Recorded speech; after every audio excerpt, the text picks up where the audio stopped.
इस वीडियो में चर्चा कर रहे हैं कि एकादशी का व्रत क्यों किया जाता है और इसको करने की नियम विधि क्या है। ये दोनों बातें आप समझना। सबसे पहले तो कह दूं, कलौ ये त्रिस्पशाम लब्धाम न कुर्वन्त नराधमां तेषां जन्म फलम चैव जीवितम विफलम भवेत्। जो लोग इस कलकाल में एकादशी का व्रत नहीं कर पाए उनका तो जीवन ही बेकार है, किसी भी प्रकार का कोई जीवन नहीं है। एकादशी का व्रत इसलिए किया जाता है क्योंकि पापात्मा मुच्यते पापै स्वर्ग लोक मय्यते। बहुत बड़ा अपराध भी हुआ होगा तो एकादशी के प्रभाव से अपराध समाप्त हो जाता है और लोग स्वर्ग लोक के लिए प्रस्थान करते हैं। देवता प्रदशैव तस्यागतम् आपनुयात्। इतनी बड़ी महिमा इस एकादशी के व्रत की है कि इससे देवता और पितृगण दोनों ही तृप्त हो जाते हैं।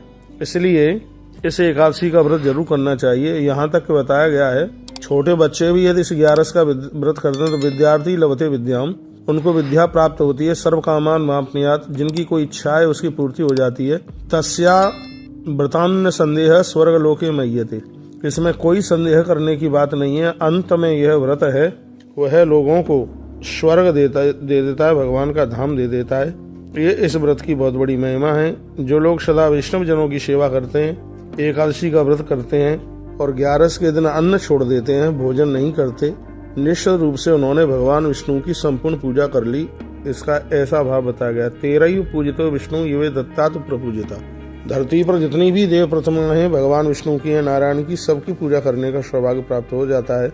11 एकादशी करने की इतनी बड़ी महिमा है तो बिल्कुल हरि वैष्णव जनों को चाहिए कि उन्हें एकादशी का व्रत अवश्य में करना चाहिए।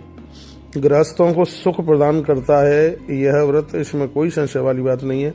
सन्यासियों को मुक्ति प्रदान करता है, समस्त रोगों को शांत करता है तथा शरीर को शुद्ध करने वाला होता है यह व्रत। 18 नंबर के श्लोक में ये बात कही गई है, ग्रस्तानाम तो सुखदम यतीनाम मुक्तदायकम सर्व रोगादि शमनम पवित्रम काय शोधनम।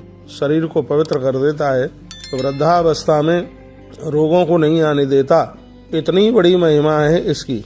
नित्यम नाम सहस्रभ्य भक्तास्तोष जनार्दनम। हजारों नाम लेने से, जनार्दन नारायण के हजारों नाम हम पर डे भगवान के लेते हैं, उससे हमें जितना उससे हमें फल मिलता है, एक एकादशी का व्रत करने से उतने फल की प्राप्ति हो जाती है। मोक्षदम सुखदम चैव तथा आयुष प्रदम सदा।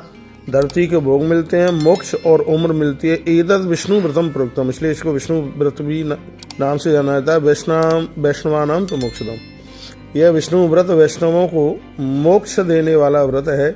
इसलिए सजग और समझदार व्यक्ति को चाहिए कि उसे इस कलयुग में एकादशी का 11 का व्रत जरूर करना चाहिए। खाटू श्याम भगवान भी 11 का व्रत करते थे, सभी सिद्धियां उनके पास में चल करके आ गईं। ऐसा माहेश्वर खंड स्कंद पुराण के अंतर्गत लिखा है। और मैं एक बार फिर मैं आपको कहना चाहूँगा, 10वीं भेदी रहते, एकादशी में 10वीं नहीं आनी चाहिए। 10वीं भेद रहितम कुर्से जागरान्वितम, आधी रात्रि तक जागरण करे। ध्यान रखे कि एकादशी के दिन 10वीं बिल्कुल भी नहीं आनी चाहिए, तब इस व्रत को किया जाए। इस व्रत में भगवान को गोपी चंदन लगाएं, भगवान को तुलसी पत्र चढ़ाएं और शंख के द्वारा भगवान की आरती उतारें। ये कुछ बातें हैं 11 करने वालों के लिए अच्छी बात। द्वादशी समभम पुण्यम मया ख्यातम न कस्याचिद वैष्णवोषि महाराज भक्तो भगवते नृणाम।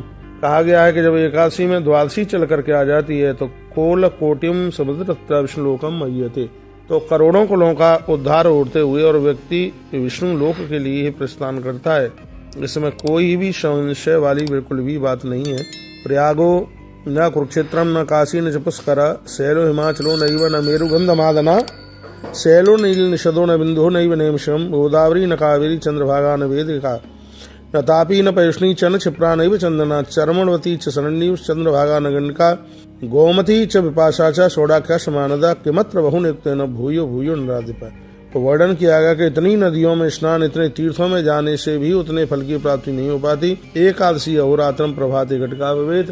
यदि एकादशी थोड़ी भी द्वादशी में चल करके आ गई है और आपने वो व्रत कर लिया है तो इतने तीर्थों से भी ज्यादा फल प्राप्त हो जाता है जो द्वादशी थोड़ी बहुत भी एकादशी में चल करके आ जाती है।